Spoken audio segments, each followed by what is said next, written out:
পাগল বানায় দিছে আব্বা। একদিন থামতে হবে রে বাপ। তুমিও থাকতা না, আমিও থাকতাম না। অহংকারীও থাকবে না, দুর্বলও থাকবে না, জালেমও থাকবে না, মজলুমও থাকবে না। আমরা হুজুররাও চলে যাব, আপনারা সাধারণ জনগণও কবরে চলে যাবেন না? কেউই থাকবো না, কেউই না। অন্যদেরকে জায়গা দিয়া আমাগরে কবরে চলে যাইতে হবে, কবরে চলে যাইতে হবে। কিন্তু এই রাত, এই দিন, এই ঘন্টা, মিনিট, সেকেন্ডের খোদার কসম আর কোনোদিন আড়াল করা যাবে না। এর হিসাব দিতে, এই হিসাব আমাদেরকে দিতেই হবে। কোন শক্তি দিয়ে আমরা আল্লাহর দৃষ্টি, আল্লাহর নজর থেকে আড়াল হতে পারবো? ও আসিররু কওলাকুম আবিজহারু বিহি ইন্নাহু আলিমুম বিদাতিস সুদূর। আল্লাহ তাআলা বলে, বান্দা যদি আস্তে কথা বলো তাও আমি জানি, যদি জোরে কথা বলো তাও আমি জানি, হৃদয়ে যা লালন করো তাও আমি জানি। প্রত্যেকটা নারী দেখলে, ছবি দেখলে, মোবাইলের অশ্লীল দৃশ্য দেখলে অন্তরের মধ্যে যা অনুভূত হয়, যা মন চায়, ওই নারীকে দেখে, ওই অশ্লীল ছবি দেখে খোদার কসম আল্লাহ বলে, বান্দা আমি জানি, আমি তার প্রতি ইঞ্চির, প্রতি সেকেন্ডের হিসাব নেব, তার জন্য আযাব নেব। ইন্নাস সামআ ওয়াল বাসারা ওয়াল ফুআদা কুল্লু উলাইকা কানা আনহু মাসউলা। আল্লাহ তাআলা কোরআনুল কারীমের মধ্যে বলছেন, তিনটি অঙ্গের ব্যাপারে আমি আল্লাহ তাআলা আলাদা জিজ্ঞেস করব। বিশেষ তিনটি অঙ্গ। এক নাম্বার হচ্ছে কান, দুই নাম্বার হচ্ছে চোখ, তিন নাম্বার হচ্ছে অন্তর। এই তিন অঙ্গে যাবতীয় কাজ। এই পৃথিবীতে যে ভালো কাজ করে, তার ভালো কাজ করার জন্য প্রধান অঙ্গ এই তিনটা। কানে শোনে, চোখে দেখে, হৃদয়ে ভাবে। ঠিক গুনার জন্য এই তিনটা অঙ্গ বেশি ব্যবহার হয়। যে না একটা ছবি দেখে তো সে এখানকার আওয়াজগুলো কানে শুনে, চোখে দেখে, আর এই হারাম দৃশ্য নিয়ে অন্তরে কল্পনা করে, কল্পনা করে। আবার যে আল্লাহর কথা এখন শুনতেছে তো সে কানে শুনতেছে, চোখে দেখতেছে এবং হৃদয়ে ভাবতেছে যে হায়, আসলেই তো আমি কি করছি। ন্যূনতম হইল ভাবনা হৃদয়ে তৈরি হয়। এই জন্য ভালো কিংবা মন্দ, গুনাহ কিংবা নেকি, প্রত্যেক কাজের ক্ষেত্রে আমাদের এই তিন অঙ্গ আলাদাভাবে, বিশেষভাবে ব্যবহৃত হয়। আর আল্লাহ বলে, কিয়ামতের দিন প্রত্যেক মানুষের এই তিনটি অঙ্গ আমি আলাদা জিজ্ঞেস করব। কান তুমি বলো কি শুনেছ, চোখ তুমি বলো কি দেখেছ, হৃদয় তুমি বলো কি ভেবেছ, কি ভেবেছ। অহুয়াল লতীফুল খবীর। আল্লাহ তাআলা বলছে আমি লতীফ। লতীফ আল্লাহর একটা নাম। অর্থ কি?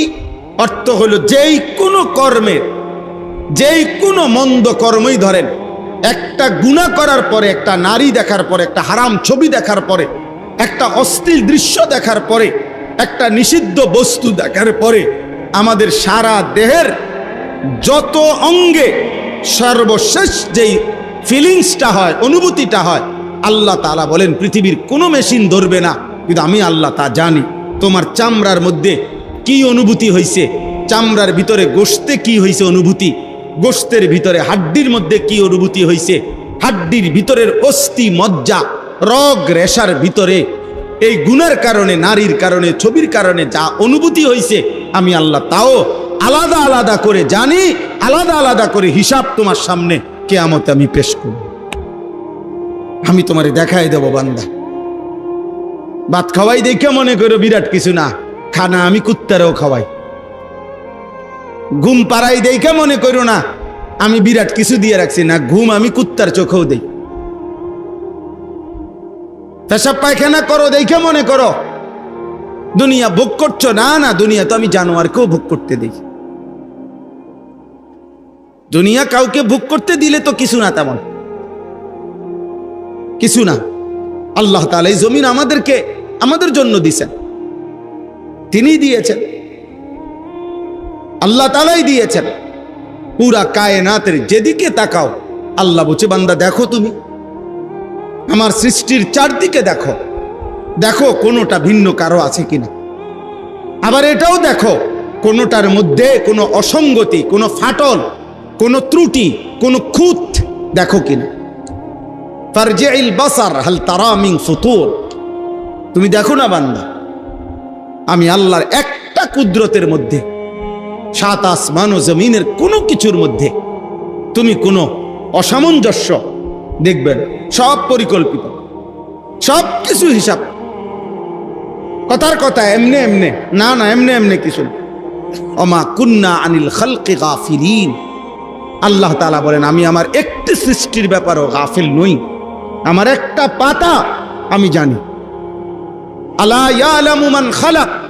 আল্লাহ বলে, বান্দা, যিনি সৃষ্টি করেছেন, তুমি ভাবো তো তিনি তার সৃষ্টি সম্পর্কে জানবেন না? তার সৃষ্টি কখন কোথায় কি আছে কি করছে আল্লাহ জানবে না? কি বলেন? তাহলে আল্লাহ তাআলার সৃষ্টি, আল্লাহর নিজামের মধ্যে কোনো এলোমেলো নাই।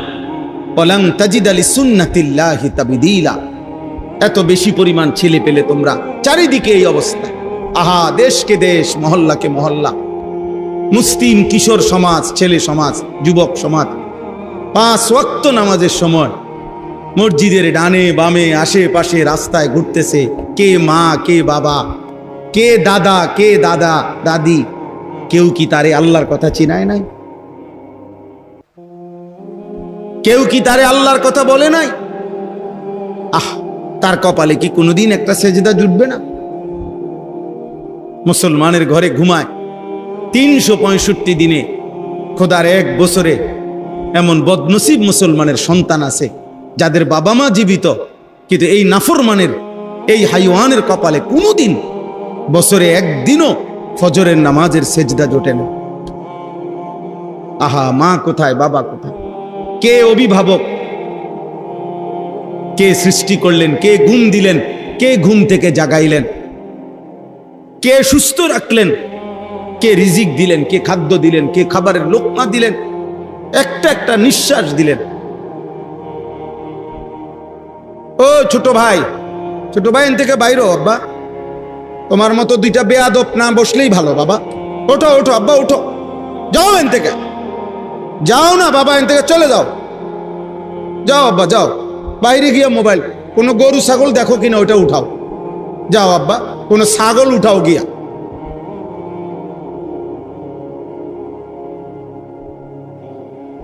কত ছোট বয়স দেখেন, মায়া লাগা উচিত আমাদের। ভাইয়া, তোমরা হাসি দিয়ে উড়াই দিও না। একটি জেনারেশন যখন গ্যাপ হয়ে যায়, পরবর্তী জেনারেশন আর আল্লাহ চিনে না। বুঝছো? তোমরা ছেলেদেরকেই বলতেছেন, তোমাগো দাদার বয়সী যারা, তোমাগো বাবার বয়সী যারা, উনাদের সংখ্যাগরিষ্ঠ অংশ, শতকরা 98% আল্লাহ চিনতেন। এই যে উনাদের আমল, চাচাদের আমল, এই যে উনাদের আমল, জিজ্ঞাসা করে দেখেন, খবর নেন। আমি কালকে রাত্রে একজন মুরব্বীর সাথে খানা খাইছি, গত রাত্রে, রাজবাড়ী জেলা, আমার মাহফিল ছিল। ও মুরব্বীর বয়স বরাবর 99 থেকে 100 বছর বয়স্ক মানুষ, পুরা বয়ান শুনছে। বয়ানের পরে ওনার ঘরেই খানা, উনি আমার সাথে বসছে, কথা বলছি অনেকক্ষণ। আমি ওনার কাছ থেকে সেই ব্রিটিশ পিরিয়ডের গল্প, স্বাধীনতার গল্প, অনেক কথা শুনলাম আর কি এমনি। এরপরে সাধারণ মানুষ, পানি উন্নয়ন বোর্ডে চাকরি করতেন উনি, জেনারেল শিক্ষিত মানুষ। তা আমি বললাম, আপনি বয়স্ক মানুষ, আমারে আপনি একটু ফু দিয়া দেন। মুরব্বী মানুষ আপনি, আমার বাবার বয়সী, দাদার বয়সী। উনি আমারে সূরা ফাতিহা শুদ্ধ পড়ে 3 বার কুল হুয়াল্লাহু আহাদ শুদ্ধ পড়ে ফু দিছে, সারা শরীর মুছে দিছে। আমি রীতিমতো অবাক। একজন জেনারেল মানুষ, কিন্তু এমন সুন্দর কোরআন শরীফ পড়ছে, সূরা কেরাত পড়ছে। 100 বছর আগে মক্তবে শিখছে, 100 বছর আগে। আজ 100 বছর পরে ওনার পূর্ণ স্মৃতিশক্তি আছে এখন, একেবারে সব কথা। আমি বললাম যে আপনি, আমি কি বলছি ওয়াজে আপনি কইতে পারবেন? অনেকগুলো কথা বলছে, আপনি এই বলছেন। আশ্চর্য। আমার ভাই, তোমরাও তো বড় হইবা, আল্লাহ চাহে তো। তো তোমাদের যারা সারা দিন রাত, তোমাদের যাদের চুল মুশরিক বেঈমানের মতো, তোমার সন্তানকে তুমি কি বলবে? তোমরা যারা দিন রাত উলঙ্গ ছবি দেখো, তোমার জেনারেশনকে তুমি কি শোনাইবা গল্প? আমার মা তো আমারে ছোটবেলার গল্প শুনাইছে, আমার আব্বাও তো আমারে ছোটবেলার গল্প শুনাইছে। হ্যাঁ, আমাদেরও তো ছোটবেলা। তো তুমি কি বলবা, কি শিখাইবা আব্বা? যে আমরা যখন ছোট ছিলাম আব্বু, আমরা দিন রাত মোবাইলে উলঙ্গ ছবি দেখতাম, অশ্লীল দৃশ্য দেখতাম, দিন রাত শুধু আমরা চুল ফ্যাশন করতাম। আমাদের বন্ধু ছিল, বন্ধুদের সাথে আমরা দিবানিশি ঘন্টার পর ঘন্টা আড্ডা দিতাম। আমার তো আলহামদুলিল্লাহ একথা স্পষ্ট মনে আছে, তৃতীয় শ্রেণীতেই, স্কুলের ক্লাস 3-তে প্রাইমারি স্কুলে পড়তেই আমি আমার মার কাছে বলা যায় ইসলামের ইতিহাসের অসংখ্য গল্প কাহিনী শুনে ফেলছি। বেল্লালের কাহিনী শুনতাম, হাসান হোসেনের কাহিনী শুনি না কত কাঁদছি। মারে প্রায় কইতাম, মা আবার কন্যা, কারবালার ঘটনা আবার কন। আমার আম্মা 4র্থ শ্রেণী পাস, শুধু ক্লাস 4 পর্যন্ত পড়ছে, 5-এ পড়ে নাই। 5-এর বছর মার বিয়ে হয়ে গেছে। আগে এমনই ছিল, আগে এমন ছিল না, আগে এমনই ছিল মহিলারা। কে 4-5-এ পড়ছে, এর দূরও পড়ছে না অনেকে। মক্তবের হুজুরের থেকে কদ্দুর শিক্ষা নিছে আলহামদুলিল্লাহ, ওই নিয়েই মা আমার আমগরে 5 ওয়াক্ত নামাজে অভ্যস্ত করাইছে। আমরা 5 ভাই, আলহামদুলিল্লাহ 5 ভাই আলেমে দ্বীন হইছে। এই 4র্থ শ্রেণী পড়ুয়া মায়ের সন্তান আমি। আব্বা বুঝতে শেখেন, নিজেরে এভাবে নষ্ট করে দিয়েন না আব্বা, এমন হায়াত আর আসবে না। প্রতিদিন যুবকও মারা যায়, বুড়াও মারা যায়, কোলের বাচ্চাও মারা যায়। এই এখন আমি একজন ভাই আমার সাথে জড়ায় ধরে কাঁদছে ওইখানে চান্দিনা, যে হুজুর আমার বাচ্চাটা আজকে জন্ম নিছে, আজকে আবার মারা গেছে। লোকটা অজরে কাঁদতেছে, ওই যে দোয়া করে। তাহলে কোলের বাচ্চাও মারা যায়, জন্মলগ্নেও মারা যায়, পেটের সন্তানও মারা যায়, তুমিও মরে যাইবে। তোমাকে যতক্ষণ আল্লাহ হায়াত দিছেন নাফরমানির জন্য না, জিনার ব্যভিচারের দৃশ্য দেখার জন্য না। মুসলমানের সন্তান এত বড় অসভ্য হইও না। একটা লজ্জাস্থানের জন্য, একটা লজ্জাস্থানের চাহিদার জন্য এমন সুন্দর হায়াত জন্তু জানোয়ারের মতো নষ্ট করে দিও, কুকুর বিড়ালের মতো নষ্ট করে দিও। কার জন্য চুল সাজাইছ, কার জন্য মোবাইল 24 ঘন্টা দেখো? নারীর জন্যই তো। আল্লাহ তাআলা তো আমাদেরকে পৃথিবীতে সৃষ্টি করেছেন ইবাদতের জন্য, আল্লাহকে চিনার জন্য। আল্লাযী খালাকা সাবআ সামাওয়াতিন তিবাকা, আল্লাহ বলে বান্দা দেখো না, আমি উপরে 7টি আসমান আমি বানাইছি ধাপে ধাপে। মা তারা ফি খালকির রহমানি মিন তাফাউত, তুমি আল্লাহর সৃষ্টিতে কোনো অসামঞ্জস্য দেখবে না। এলোমেলো নাই, এলোমেলো নেই যে এটা হয় নাই, এটা একটু চাপাইয়া দিলে ভালো হইতো, এটা একটু মোটা করে দিলে ভালো হইতো, এটা একটু পাতলা করলে ভালো হইতো। না না, আল্লাহ বলে তুমি আমার মাটির দিকে দেখো, বলো তো এখানে ত্রুটিটা কি? তুমি আমার একটা গাছের দিকে তাকাইয়া বলো তো এখানে এর চাইতে কি হইলে ভালো হইতো, তুমি কও, তুমি বলো। আমার সূর্যটার দিকে তাকাইয়া বলো বান্দা এখানে কি হইলে ভালো হইতো, বলেন। পৃথিবীতে কোনো বিজ্ঞানী, কোন গবেষক আজ পর্যন্ত আল্লাহর কোন সৃষ্টির ব্যাপারে এটা বলছে যে আকাশে এটা হইলে ভালো হইতো, মাটিতে এটা হইলে ভালো হইতো, বলতে পারছে ভাইয়া? আল্লাহ বলে মা তারা ফি খালকির রহমানি মিন তাফাউত, বান্দা দেখো চারদিকে আমার সৃষ্টির মধ্যে তুমি কোনো খুঁত অসামঞ্জস্য কিছুই নাই। ফারজিল বাসার, আবার দেখো, প্রয়োজনে প্রয়োজনে বিরোধিতার নিয়তে দেখো, দোষ ধরবার নিয়তে দেখো, ভুল ধরবার নিয়তে দেখো। এই পৃথিবীর ইতিহাসে অসংখ্য ঘটনা আছে।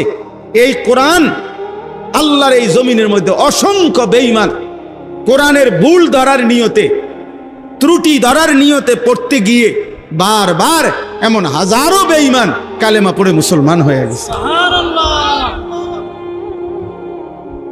দোষ ধরতে গিয়ে, ভুল ধরতে গিয়ে। মাওলানা সাহেব আমার আগে লম্বা সময় কোরআনুল কারীমের উপরে বয়ান করছে, আমি তো অনেকটা শুনছি। এজন্য আল্লাহ তাআলা বলছে তুমি দেখো বান্দা, চারিদিকে দেখো। আমি আপনাদের কাছে অনুরোধ করি, আপনারা বাবারা আছেন অল্প কয়েকজন, তোমরা কিশোর নওজোয়ান আছো ভাই, দোস্ত, একজন বক্তা হিসাবে না, এক ভাই হিসাবে বললাম, তোমাদের যাদের বয়স 16 বছর, তুমি আমার সন্তান, আমি বাপ হিসাবে বললাম, এমন সুন্দর হায়াত নষ্ট করে দিও না।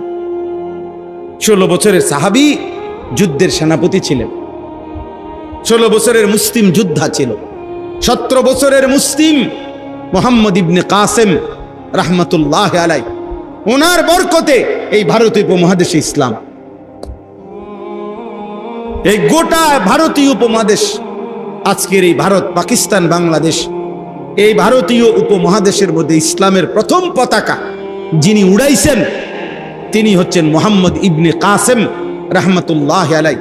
আরব থেকে যিনি আসছেন ভারতে, নদী পথে যিনি আসছেন, যুদ্ধ করছেন, মাত্র 17 বছরের যুবক।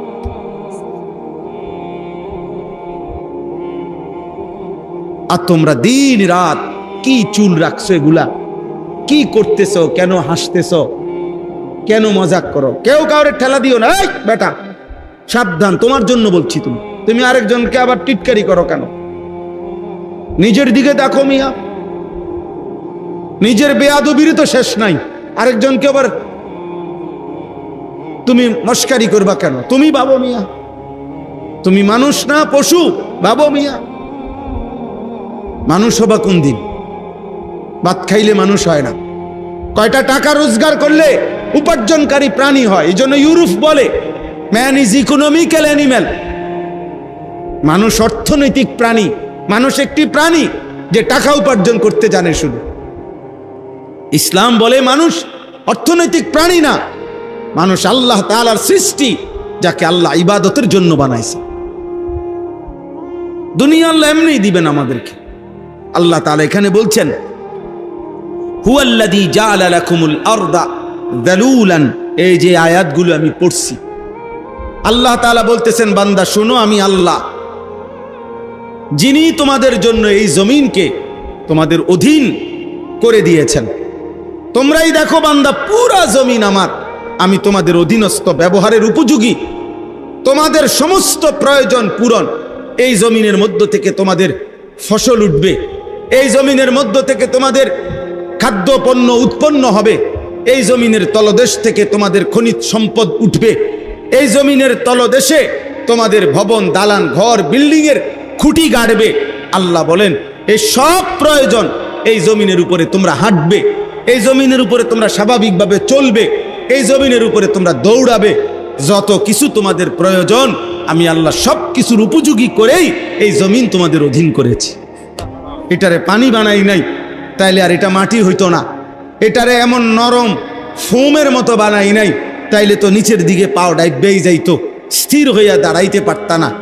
এতটা শক্ত পাথর বানাই নাই যে পাথর হইলে তোমার খাদ্য ফসল উৎপন্ন হবে কিভাবে, তোমার খনিজ সম্পদ উঠবে কেমনে, তোমার ভবন ঘরের পিলার খুঁটি গাড়বে কেমনে।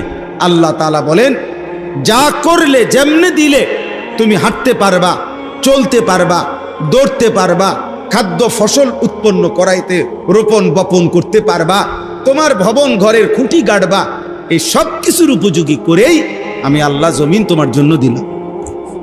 আমি দিছি, মাটি আমি দিছি।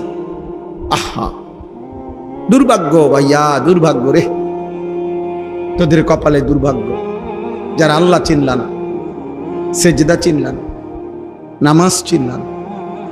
আহা অনেক ছেলে এখানেরও, তোমরা অধিকাংশ ছেলের চোখে তাকাইলেই বোঝা যায় কোনো নামাজের সেজদা নাই।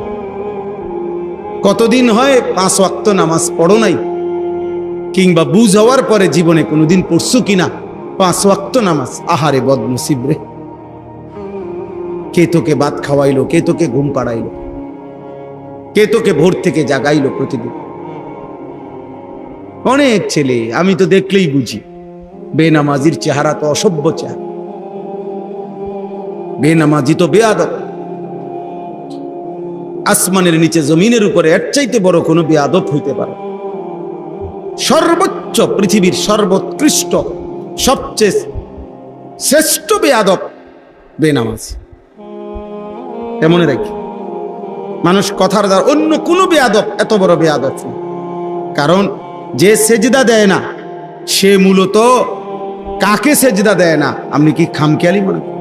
সে শুধু একজন বলে একটা মেম্বার চেয়ারম্যানের কথা ফিরাই দিছে না, সে তো এই গোটা কায়নাতের মালিক, আর তাম সৃষ্টির যিনি মালিক, এত বড় আল্লাহ, এত বড় মহান মালিক, এবং তার অস্তিত্বের মালিক, তার নিঃশ্বাসের যিনি মালিক, সে এত বড় গাদ্দার, এত বড় বেয়াদব।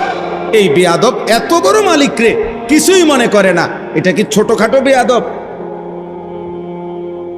এটা কি জেনতেন বেয়াদব মনে হয়?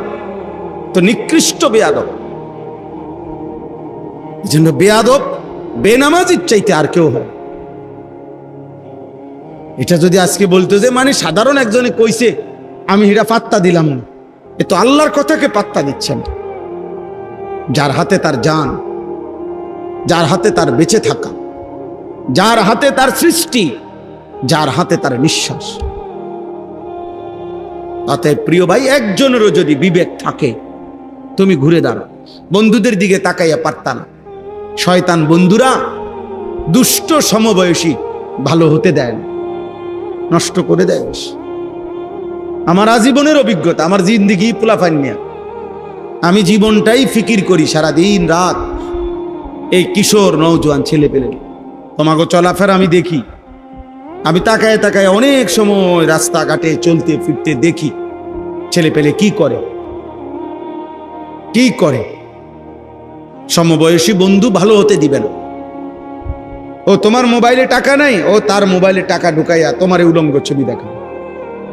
তুমি মদের আড্ডা চেনো না, ও চিনাই দিবে। তুমি জুয়ার আড্ডা চেনো না, ও তোমারে বুঝাই দিবে।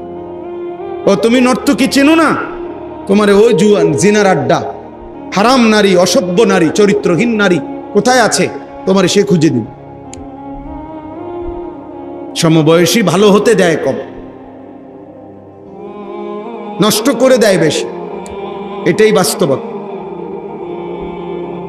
আল্লাহ আমাদেরকে বুঝ দান করেন। কোরআনুল কারীমের মধ্যে আছে, আল্লাহ তাআলা বলছেন ওয়ালা ইয়াসআলু হামীমুন হামীমা ইউবাসসারুনাহু। কিয়ামতের দিন সবচেয়ে ঘনিষ্ঠ বন্ধু নিজ চোখে বন্ধুকে দেখবে কিন্তু কিছুই জিজ্ঞেস করবে না। হামীমুন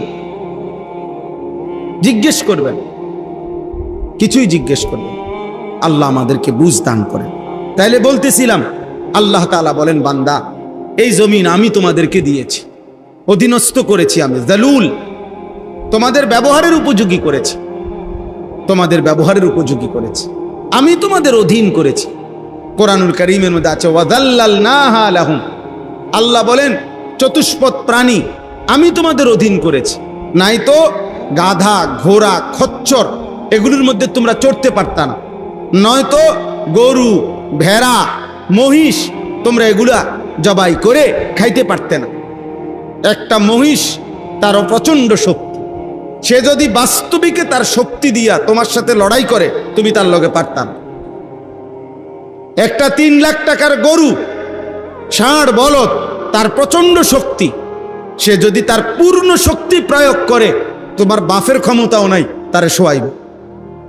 আল্লাহ তাআলা বলেন ঠিক তার জবাইয়ের মুহূর্তে আমি আল্লাহ কুদরতি ভাবে তাকে তোমার অধীন করে দিয়েছি। কারণ আমি এই যে কতক্ষণ ঠেলাঠেলি করে ওই কতক্ষণও তার রুহুর বাকি টাইম, বুঝেন নাই কথাটা?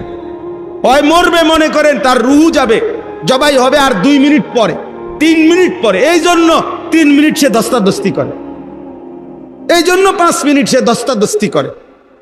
আল্লাহ যদি বলেন, আমি যদি বাস্তবিকে বলতাম যে গরু ঠিক আছে তুই তোর শক্তি দেখা, তুই পারলে বাচ্চা যা, তোর গরুরে ধরতে পারতাম,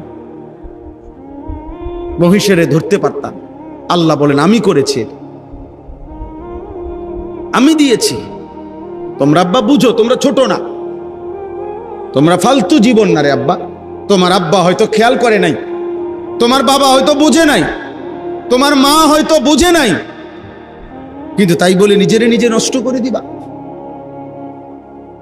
কারো মা আগুনে পুড়ে গেলে তো সন্তান ইচ্ছে করে আগুনে পড়ে না।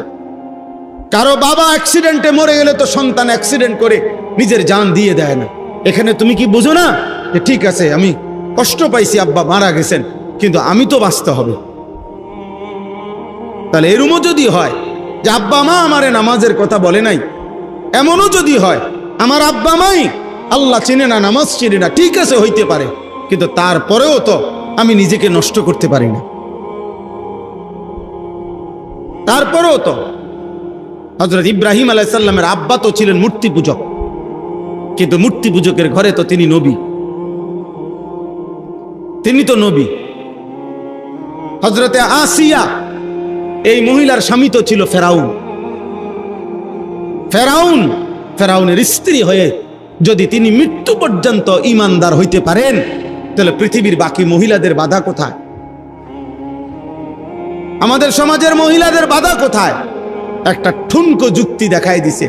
স্বামী কইছে বেফর্দা হইতো, বাসুরের সামনে যাইতো, দেবরের সামনে যাইতো, একটা যুক্তি। নইলে রাগ হয়, নইলে রাগ হয়। তো আল্লাহ যে রাগ হয়, স্বামী রাগ করার কারণে আপনি যেহেতু স্বামীর রাগ ভাঙ্গানোর জন্য আপনি বেপর্দা হইলেন, তো আল্লাহ যে রাগ করতেছে, নবী যে রাগ করতেছে, এজন্য এটা কোনো অজুহাত হইতে পারে না।